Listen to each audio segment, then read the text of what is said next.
Hi, Bretton. Welcome to the Netokracija Ivan, nice to be podcast, here. the Thanks for leading having me. podcast. Not a problem. I'm glad to have you as well. Um, so you talk a lot about company culture. For those of you who haven't seen your work or haven't read your books, what do you do actually? So I'm the founder and CEO of Culture Gene. Culture Gene is a culture development platform. We use human expertise and software to help typically high growth companies define, embed, and manage their culture. I'm an author. I've written 2 books on company culture. The first one was called Culture Decks Decoded, and the second one is called Own Your Culture, which I published at the end of September. Awesome. So a new read for those of us interested in the topic. Exactly. How long does it take you usually to write a book? Don't answer that question. As I say in the book, writing a book is like, for me, I'm not very good at it. So it's like wading through mud while wrestling an anaconda. This took me forever for 2 reasons. One, I'm not a very good writer, but actually I had to speak to a lot of companies. I had to speak to over 500 companies to find 50, or just over 50, that I could actually interview. So because only 1 out of 10 companies has done a good job of defining and developing their culture. Mm-hmm.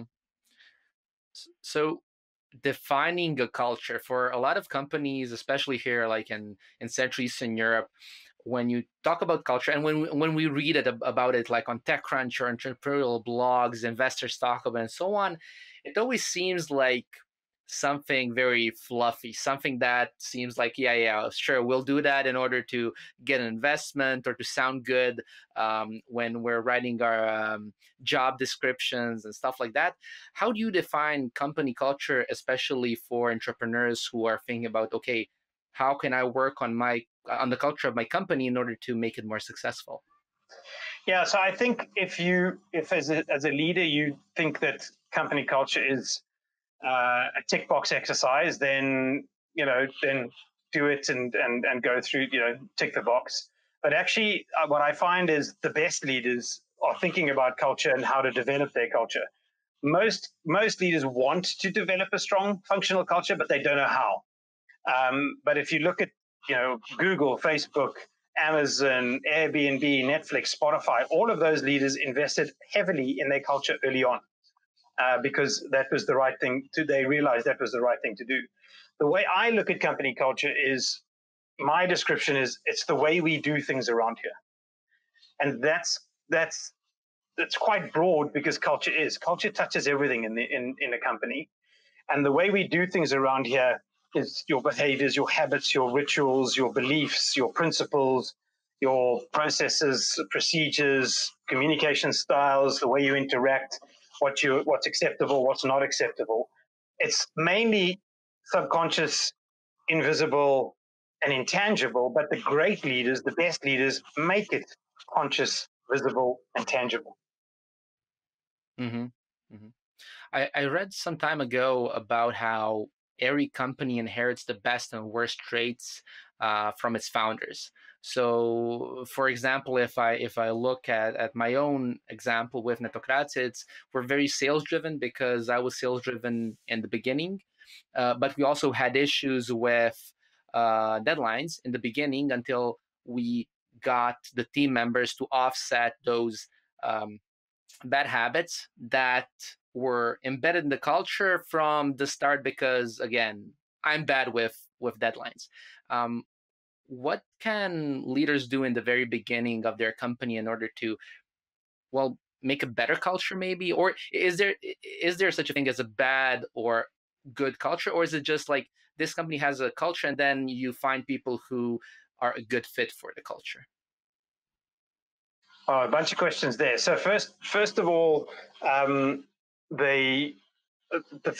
if you are aware as a leader that you have strengths and weaknesses, and the rest of your founding team are aware, you can actually have a conversation about it and go, okay, where do we need to strengthen? What do we need to, what are we just naturally good at, and where do we have to bring in support in some way to help with that? So awareness is key. in terms of developing a culture as an early stage company, I think what you need to do is think about your values in the initial stages. First of all, to make sure you're aligned with your co-founder or co-founders, and that you're all aiming in the same direction. You don't want to have one person saving the world and one person wanting to make $1 billion. You want to make sure that everybody's aligned. But I don't think in the very early stages you need to do more than think about the values and think about what's important. Because as the company, you will hire initially almost in your own image, and you'll hire people that you can relate to and that you can work with. As you get 10, 15, 20, 25 people, then you really start to have to think about your culture, because you're bringing in people who are outside of your immediate network. In terms of a good or a bad culture, culture is only good and bad in relation to me as an individual and how I would fit in that culture. So culture can only be, a company culture can only be strong, functional, or weak, dysfunctional. And if you've got a strong functional culture, it means that your culture is defined, it is embedded, people understand it, people live it. And it's functional, which means that it actually accelerates the way you do things, helps your business operate. Weak is the opposite. It's not undefined, and it's dysfunctional means it actually slows the business down. So that's the way I look at company culture, especially for early stage companies. It's more about the awareness of the values and what's important so that you can start to hire against values. You can't hire for culture fit, but you can hire for values fit. So if you understand your values, you're one step ahead. How would you differentiate hiring for culture fit, which again, a lot of like startup theory, I'd say, says like find someone who's a fit for your culture and also value fit. What's the difference in practice? Yeah, so it's impossible to hire somebody for culture fit. The reason is, if I ask you or if I ask any other CEO to accurately define their culture, they can't. Because culture is this invisible, subconscious, intangible thing, and it's amorphous. It's changing all the time. So if you can't define it, how can you hire against it? If you can't define it, that means you're using your gut instinct, and your gut instinct is fallible because it's about how you feel. And yes, some people are good at gut instinct hiring because they've hired thousands of people and they've been through many failures, and they understand what failure looks like. But the weakness of using gut instinct for hiring is you invariably hire people like you. So you don't have a very diverse environment, and you're hiring for people who fit this moment in time. So our culture, when we are 10 people, is different to our culture and the way we work and the way we operate when we are 50 people. So your team, the individuals that you hire for when you're 10, may not be suitable because that culture has changed, and you try to hire for culture fit. Your values remain more consistent over time. So if you hire for values, your values are consistent. And it doesn't matter what your culture changes into. It doesn't matter going from pre-COVID working in an office to now working everybody remotely. The values are still there, but the culture has radically changed. So it's basically about hiring people that for things that don't change in your company along the way. Just in terms of, I don't know, for Netokracija, it would be creating good content or great content, or being sure about being first, not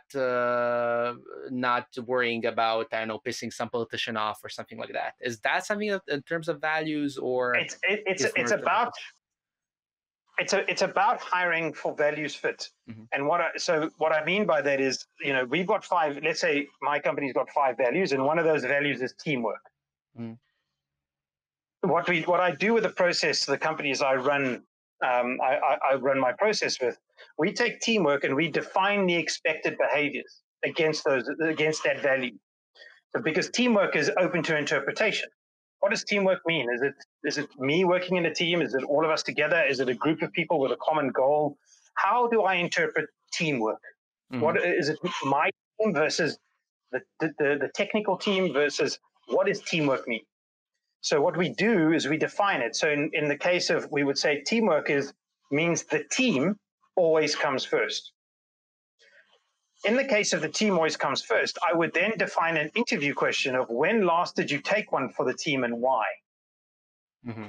So now I'm able to evaluate the person's living the behavior, their ability to live the behavior by asking that interview question. And that allows me to interview for values fit, not culture fit, where we take the values, define the behaviors, and then interview against past behaviors. Mm-hmm, mm-hmm.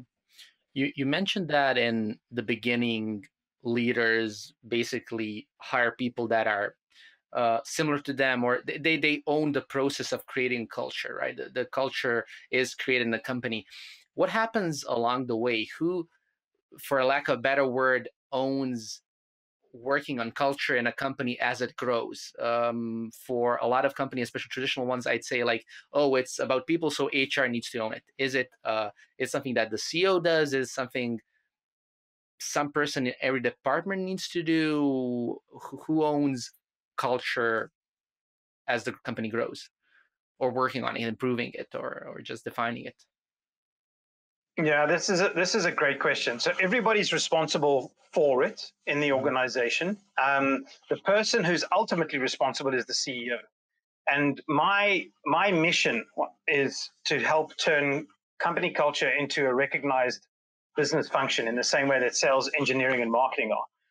The CEO wants to know what's happening in finance and what's happening in sales and what's happening in marketing.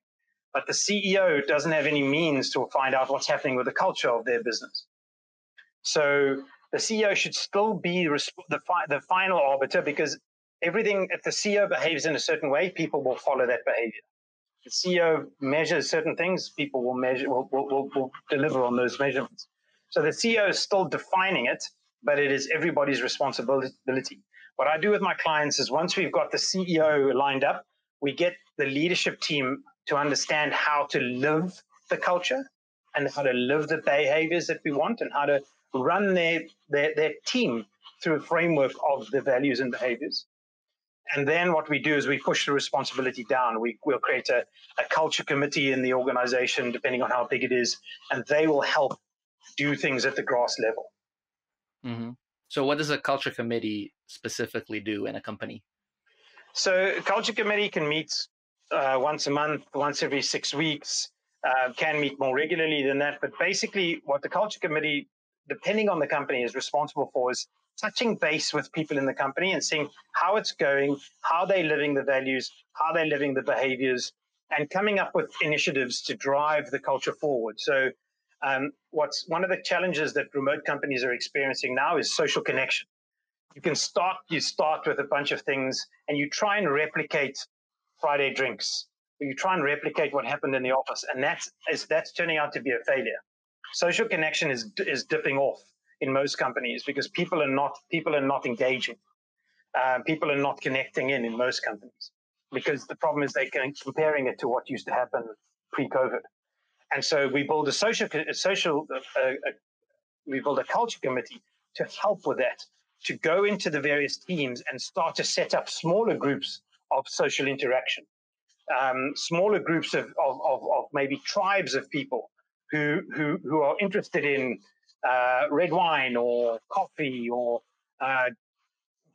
dog walkers. A company like Zapier have over 100 fun Slack channels, for example, and they've got a really active ability and create a creative way of keeping people socially connected. Not everybody across the whole team all of the time, but little groups of people. And that social glue is what helps keeps your culture in place. And your culture committee is responsible for that. Mm-hmm. Zapier is completely remote. Yeah, right? Sure. Yeah. So for now, in the times of pandemic, a lot of companies are switching both to remote, switching to hybrid.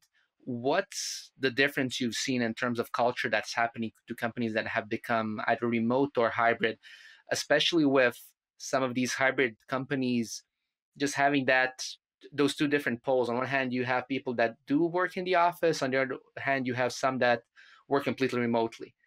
Is it like a golden middle where everything works, or is it something that's not as feasible as it might seem? Yeah, so this is actually going to be a really, really big issue. for companies. My sort of estimate is that 80% of companies are going to go hybrid. And the problem with going hybrid is exactly what you mentioned: is you've got people remote and you've got people in the office. And if you think as a leader you can run a hybrid business the way you used to run your old business, you are very mistaken.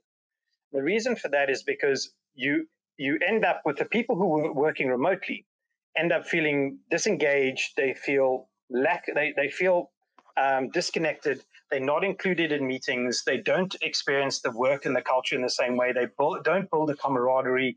They don't build the social connection. They have to advocate and be more vocal for their work.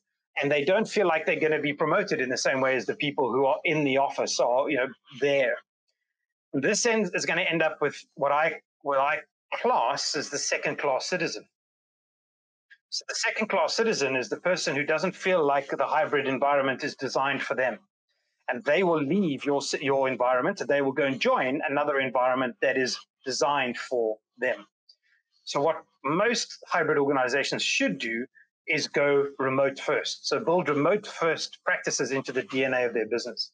And that means they have to change the culture of their business fundamentally, because their culture has changed anyway.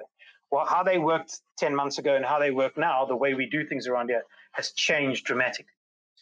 And if leaders do not do this, they are going to end up burning their people out. They're going to end up with a lot more issues. And I can see this tsunami wave coming, literally. And it feels to me like most leaders are putting their heads in the sand and not really reacting to this. If you're going to react to this properly, you have to understand what remote first companies do, because you are always going to have remote people working for you. And if they feel disconnected, if they feel like second-class citizens, they are not going to stay with the organization. Yeah, that becomes an issue, especially for tech people, since a lot of developers do prefer or are just fine with working remotely. You end up, especially if you're a company that's in need of developers, and everyone is these days, you're not going to be able to hire them. But as you mentioned, a lot of leaders, a lot of managers are okay with hybrid in this environment because of the pandemic, but they would still prefer their people to show up in the office some of the time. They're comfortable with it. Do you think it's realistic, especially for maybe traditional companies like banks or telecoms that are used to completely being on premise or in their offices, to be remote first? Or will tech companies just now reap the benefit because it's easier for them to pack their laptops, go work from home, work remotely, and that's fine? Yeah, I definitely think so. I'm seeing the majority of tech companies that I speak to and work with are not finding it that difficult initially. They haven't really started experiencing all of the issues that are coming down the line, but at this stage, it's going well. Some of the companies that are not typically technology focused or are more tech enabled versus rather than tech companies are definitely going to find it harder. But I do think all companies, most companies didn't take their culture seriously pre-COVID. And I think that's going to come back to hurt most companies, because now essentially what's happening is the culture is degrading slowly over time, because people are used to interacting in a certain way, used to experiencing the culture in a certain way. And that culture was invariably undefined, or if it was defined, it was meaningless. And now what companies are going to have to do is work really, really hard on their culture, because that is the glue. It's the one thing that's keeping everybody together. And if there are companies that have better cultures or more suitable cultures that come knocking on the door of their homes, there is a good chance that they will move if the culture is not demonstrated. Yeah, it seems that for a lot of companies, culture just happened to them. They didn't really, they don't think about it. In your work, have you seen any specific challenges for companies in Central Eastern Europe, especially? I have a feeling that because of just because of the history of both entrepreneurship and business in the region, company culture is not something that not even entrepreneurs or even the leaderships of large companies think about, as you mentioned? Yeah, this is um, sort of regional culture is definitely playing a role. So, I mean, I'm going to generalize here, which is not really right, but generally in Eastern Europe, you have a command and control culture, and you're told what to do and you do it. Um, and that command and control culture doesn't work in a remote environment because eventually you end up with managers needing to micromanage, and then employees needing to work longer hours to demonstrate that they are working, and that eventually will cause problems. But I would say that even the companies in the West and Central Europe who theoretically had done more about their culture are gonna have this issue because, as you said, they relied on their office space actually to develop and maintain their culture. They didn't. They could be lazy about culture because they didn't know how to do it, but also they didn't have to know how because the interactions in the organization and the learning by osmosis happened quite naturally and easily, relatively speaking, in comparison to a remote environment.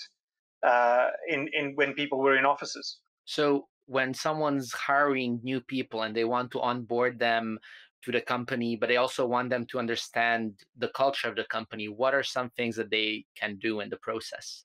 Well, the first thing you have to do is realize that osmosis and the way we onboarded previously isn't going to work. You've got to document your culture, and if you haven't defined it yet, you've got to define it and then document it so that people can read about it. They've got to have a buddy system put in place so that the buddy can help communicate and help the person understand the invisible dreams of how culture works in the organization. And every individual that they work with has to create some form of documentation to explain these are our processes. This is the way you can work with me. So if you've got an engineer who's going to be working with product and an engineer who's going to be working with sales for some reason and with customer success, when they arrive at your company, they don't know who the people are. They don't know how to work with them. They don't know. And your people are going to spend a lot of time onboarding through Zoom versus allowing the person to just read the processes and read the systems and read the structures that are in place. So if you look at a company like GitLab, their document is over something like 5,000 pages if you were to print it out on how the GitLab manual explains how they work. So if you join GitLab, you know everything about the company. It's hard, you can't read it all, but your manager will point you in the right direction and say, read this, read that, read this, read that, read this, and read that, so that you get a sense of the culture, a sense of how we work, a sense of how you will work in this organization, which is that's why GitLab treat documentation as a competitive advantage and a critical core competency in the business. Yeah, GitLab really does have well, I wouldn't say every little detail, but a lot of the details out in the open. So their handbook is not just open to the company, but to the public. So, for example, if I would go now to their website, I can see all the process about creating a blog post, how they pitch their topics, etc., etc. Two questions here. First of all, some people might say, yeah, but that's like written, that's articles, that's kind of dull. Is that the right way to share the knowledge? Isn't it better to have video and Zoom and everything just because people like the interaction more? I think you should have video, and I think you should use products like Loom and you should use Zoom. But if you are a high growth company, and you're hiring 10 people a week, or you're hiring 20 people a week, or even 5 people a week, can you imagine how many hours of Zoom calls your team are going to have to do to get everybody up to speed? Mm. It's as soon as most companies are under resourced anyway. And if you now tell the VP of engineering and the engineering team that they have to spend an hour a day or 2 hours a day getting somebody up to speed with how the engineering team works, because we're hiring a lot of engineers now. And it's not, you can't just train everybody, generally. You can give everybody general training, but then everybody's got to work out how they interact, who they interact with. How does that happen? And if you don't document it in a remote environment, then you're really going to be in big trouble. And that's the same for hybrid. And actually, if you look at how GitLab use their manual and their documentation, none of that documentation is stale or dead or old. It's always current because somebody owns the document and somebody maintains the document. The document has a life cycle. The document has a cadence of updates. There is a structure around documentation. Their document doesn't go to a folder to die. It's live and actionable and valuable. When talking about GitLab, like examples like that, how did those kinds of companies even start with doing documentation like that? Is it just because like they're tech companies and developer-driven companies, so they're used to creating, for example, tech documentation? So this is just a way of doing that for other business processes and stuff. What's your insight after interviewing so many? I do think that being tech-driven and remote meant that it just had to happen. So if you think about it, from the research I've done over the last 9 months of remote companies, there are 9 best practices that remote companies over-index on and do incredibly well.